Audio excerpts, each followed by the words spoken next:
Debajo de mí hay tumbas, hay criptas. Posiblemente quede todavía algún resto humano que pudiera datar del siglo XVIII. ¿Y por qué debajo de mí hay tumbas, restos óseos? Puede ser también que en tu colonia o fraccionamiento aquí en Mérida, debajo de tu casa, pudiera haber un cenote o una caverna. También es posible que en tu alrededor, en tu patio, enfrente, en el parque de la colonia, todavía exista alguna estructura maya prehispánica. También es posible que en alguna parte de este universo esté por ahí deshaciéndose, no lo sé, por el óxido, la motocicleta llamada Pancha. Más adelante les voy a explicar quién es la motocicleta llamada Pancha. Soy su amigo Rafael Gómez Chi, periodista, antropólogo. Estoy en el Parque de Santa Lucía y este es su programa Crónicas Delirantes en Tele Yucatán, porque hoy vamos a hablar de algunos misterios, objetos perdidos en la historia y algunos mitos que todavía siguen circulando por ahí en redes sociales y en otros ámbitos, porque últimamente hay una especie como de agitación, que porque hay un cenote acá, que porque hay una ruina maya por acá, que porque no sé qué. ¿Cuántos cenotes hay en Mérida? ¿Cuántas ruinas mayas todavía quedan en el municipio, en la capital yucateca? Comencemos este programa sobre Mérida, mitos y misterios.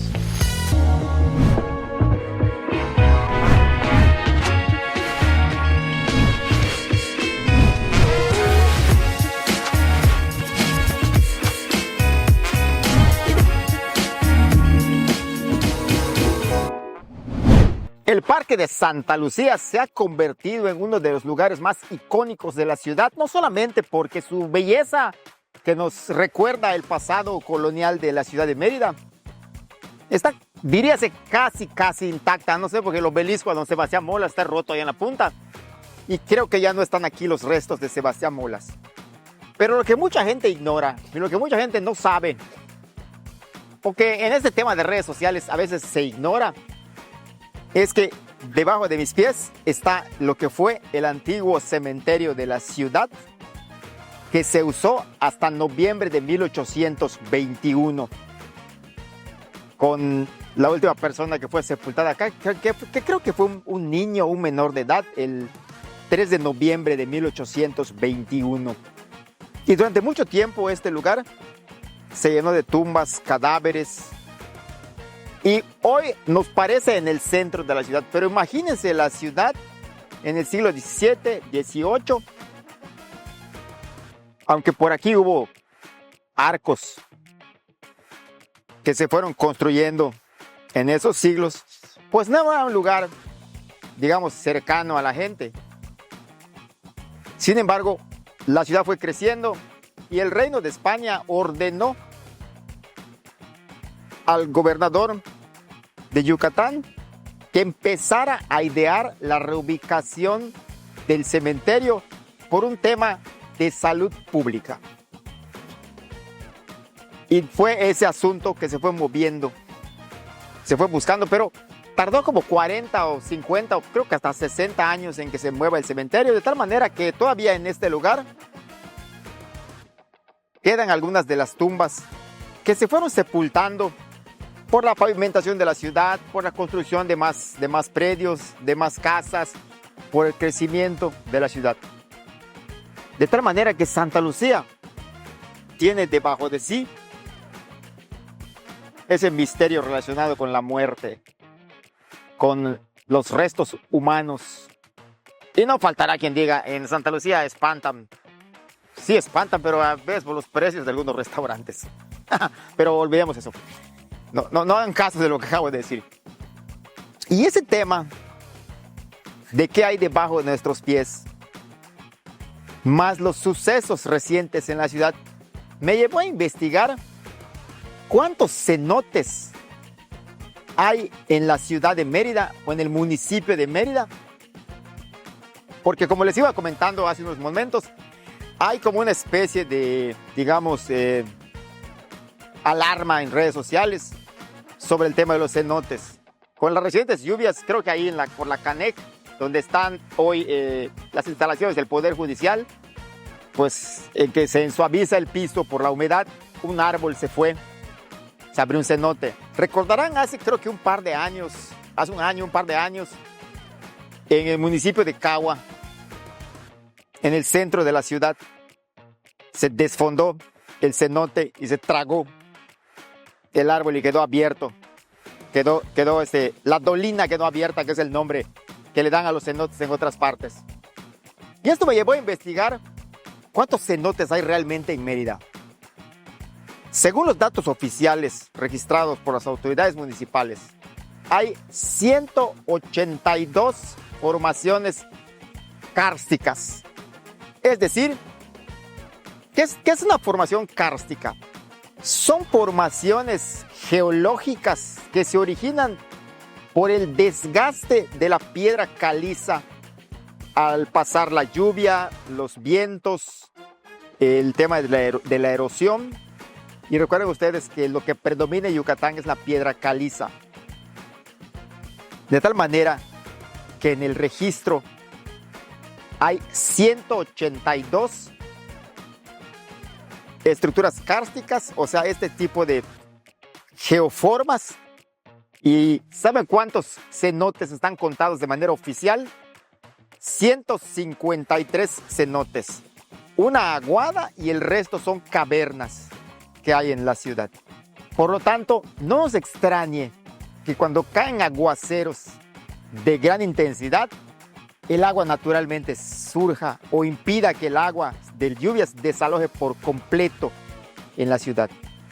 Estos cenotes están registrados, documentados y ubicados perfectamente en toda la ciudad de Mérida, y es por eso que prácticamente en toda la ciudad hay un cenote o una caverna, incluso debajo de tu casa. Por lo tanto, no nos extrañe que uno de estos días la naturaleza engulle algún fraccionamiento. ¿Y por qué Ciudad Jauquel? Cálmense. Soy Rafael Gómez-Chi, vamos a un corte comercial y seguimos contando el siguiente misterio que hay en Mérida. ¿Cuántas zonas arqueológicas hay?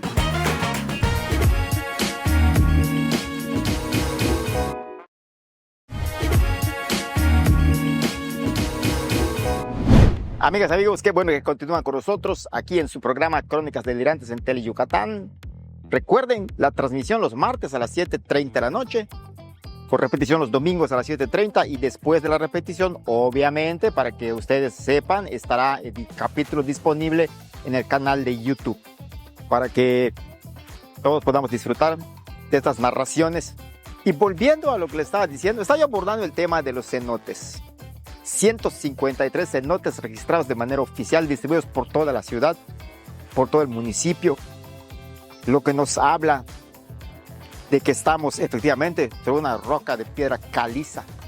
Una roca de piedra caliza que fue muy bien aprovechada por los mayas prehispánicos, porque la siguiente parte que quiero contarles o recordar en el capítulo de hoy es de qué tamaño era la ciudad de To cuando los españoles la encontraron y fundaron la ciudad de Mérida aquel 6 de enero de 1542. Por cierto, si se dan una vuelta en el centro, en el edificio del ayuntamiento, subiendo las escaleras hacia el salón de cabildos, hay una placa de piedra con el listado de los primeros vecinos españoles de la ciudad. ¿Y de qué tamaño era To? ¿Y por qué se llama To? El arqueólogo Josep Ligorret Ferramón, en un artículo que publicó hace algunos años en la revista de la Universidad Autónoma de Yucatán, él establece que la ciudad de To habría medido más o menos unas 350 hectáreas, ubicadas en un altillo natural lleno de reservas de agua y estructuras kársticas, o sea, los cenotes.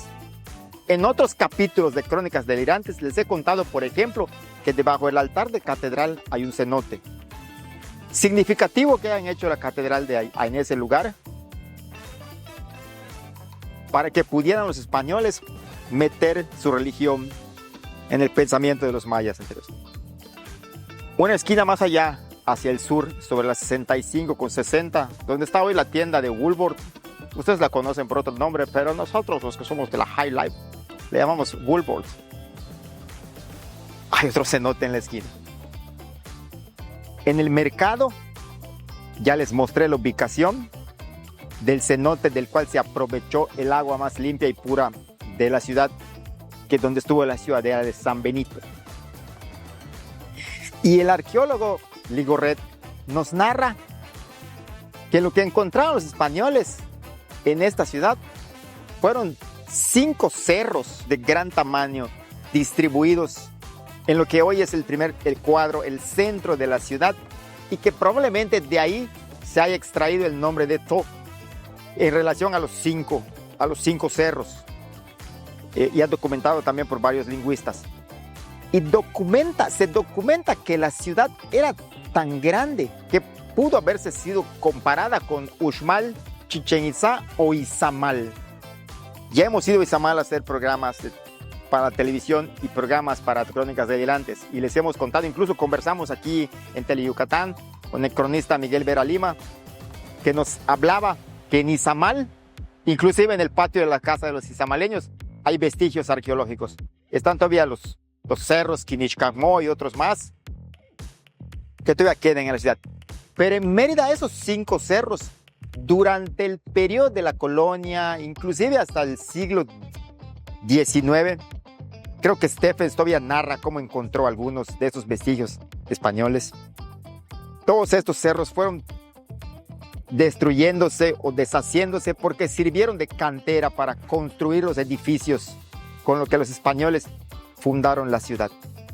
Y aunque los españoles que fundaron la ciudad tomaron las piedras de los 5 cerros que se encontraban aquí en el centro, la extensión de la ocupación prehispánica llegó a ser de tal magnitud que actualmente les voy a poner la liga y el mapa hecho ya por especialistas, arqueólogos especialistas, no esos que están en redes sociales descubriendo piedras o restos, no, arqueólogos especialistas, profesores de la universidad, investigadores del INA, todos, inclusive el Departamento de Desarrollo Urbano y de Patrimonio Histórico de la ciudad.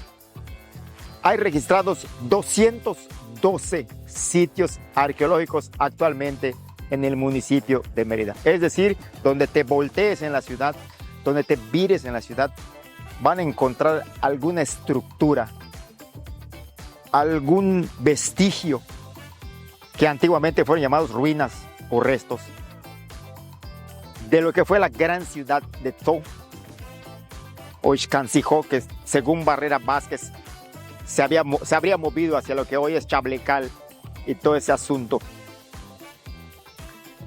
Era tan importante todo esto que, por ejemplo, sitios como Xoclán, como Yaxtal, como Tzoyilá, donde por cierto ya fuimos a verificar que donde están construyendo actualmente no están agarrando ni apropiando ningún vestigio, porque los vestigios están un poco más hacia el sur y hacia el oriente, en una zona restringida por las propias autoridades. Y además es un sitio que fue rescatado desde los años 80 y establecido en el Atlas Arqueológico de Mérida. Los sitios patrimoniales de la ciudad están distribuidos por todas partes. Yo creo que la discusión más bien estaría en cómo inclusive nosotros participamos y conservamos de los sitios. Porque les voy a poner otro ejemplo y voy a seguir tomando el de Tzoyilá. Yo vivo por allá. Durante muchos años solo parecía un baldío lleno de basura. Cuando parte del terreno se privatiza, ahora sí resulta que somos defensores de nuestra cultura y nuestros vestigios mayas. Ojo con eso. Seamos ciudadanos responsables y participemos en el patrimonio y la conservación de los sitios arqueológicos, que en la ciudad de Mérida son 212. O sea, donde te voltees, hay evidencias de esta gran civilización maya. Vamos a un corte y volvemos para terminar con ustedes los objetos que desaparecieron de la historia.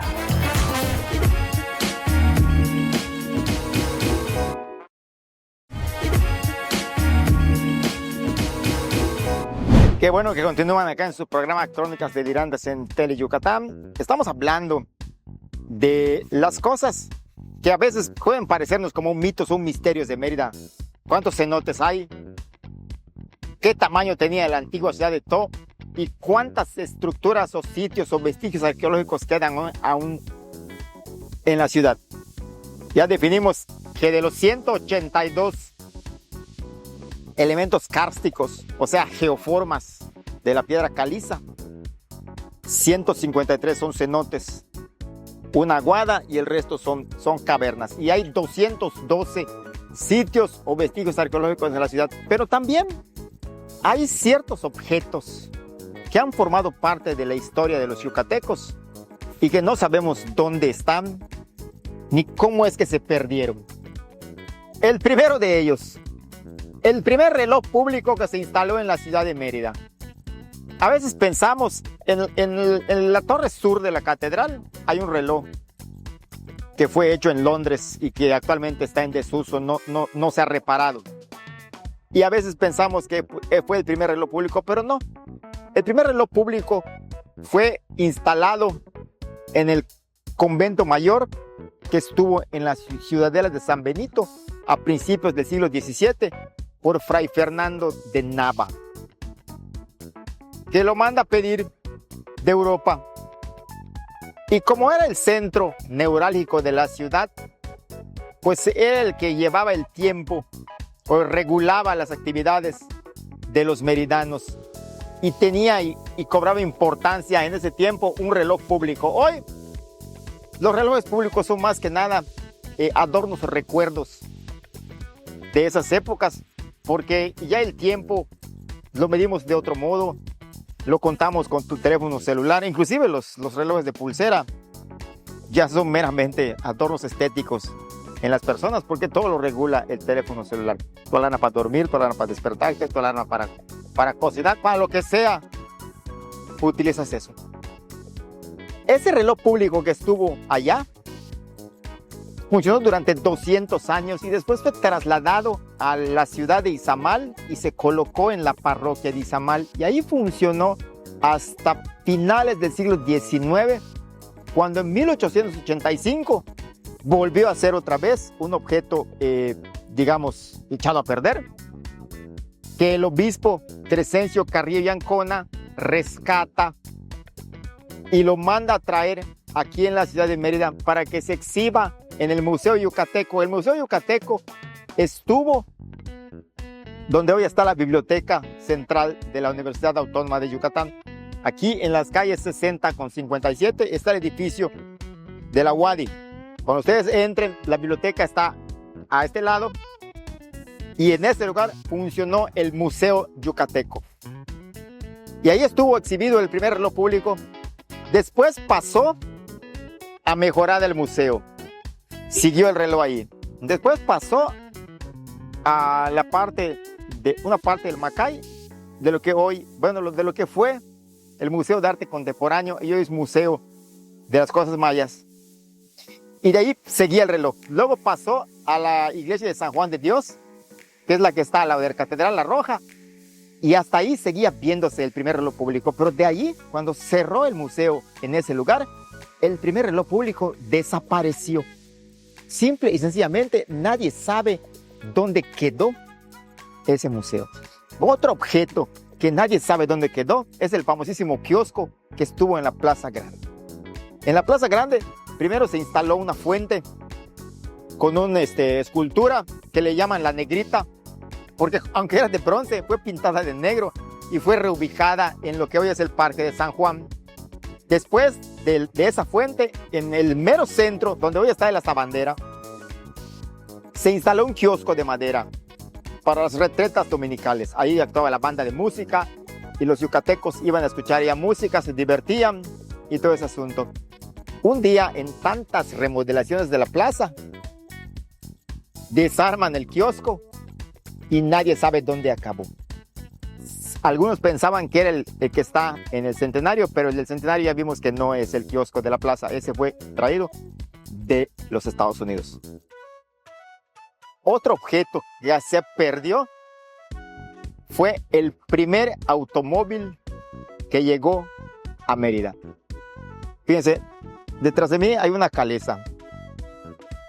El primer reglamento de tránsito que se estableció en la ciudad de Mérida fue en 1854. Y dirás, espérate, no había coches. No había coches, no había automóviles. Pero sí había coches, calesas, tracción animal. Y eran tantas que a mediados del siglo XIX fue necesario regular su circulación para evitar siniestros viales. Y Eduardo Ursáiz, y recientemente creo que Sergio Grosjean, en algunas de sus crónicas y relatos que realiza en su gustada sección La Mérida que se nos fue, para redes sociales y publicaciones editoriales, nos dice que en 1898, 1891, algunos dicen 1891, fue traído a Mérida el primer automóvil. Los meridanos le llamaban el locomóvil. El coche fue comprado por Nicolás Escalante y era un automóvil de 2 piezas armado por un mecánico llamado Valentín Solís. Fue estrenado en un carnaval aquí en la ciudad de Mérida y el coche anduvo mucho tiempo. Estoy hablando de uno diferente al Forte, porque los meridanos le llamaron el locomóvil. Y el locomóvil era porque aparentemente se movía solo. Imagínense, cierren los ojos un momento, imagínense que ustedes están acostumbrados a ver que circulen coches de tracción animal y de pronto hay uno que no lo jala ningún caballo, que solito se mueve por la ciudad. El locomóvil. Nadie sabe, aunque era un vehículo particular, pues hubiera sido bueno que algún meridano lo conservara para la memoria de la gente, porque sí fue un hito, un dato histórico. El primer locomóvil, nadie sabe dónde acabó y qué pasó con él. Y otro objeto que también se desconoce su paradero es la famosa pancha. La famosa pancha no es más que una motocicleta Harley Davidson que usaba el ídolo de México, Pedro Infante, cuando venía aquí a Mérida a pasarse sus temporadas y alejarse de las luces de candilejas de la fama de la Ciudad de México. Como todos ustedes saben, Pedro Infante tenía una casa en lo que hoy es la avenida Izáez, y con esa motocicleta en 1957 Infante pues fallece en aquel trágico accidente aéreo y nadie sabe qué pasó con la motocicleta. Se contaba hace algunos años que probablemente acabó en algún predio de la García Ginerés, pero finalmente el locomóvil, el primero público, la motocicleta Harley de Pedro Infante, simple y sencillamente desaparecieron de la historia. Soy Rafael Gómez Chi. No se olviden de vernos los martes a las 7:30 aquí en su programa Crónicas Delirantes en Tele Yucatán. Y nos vemos hasta la próxima.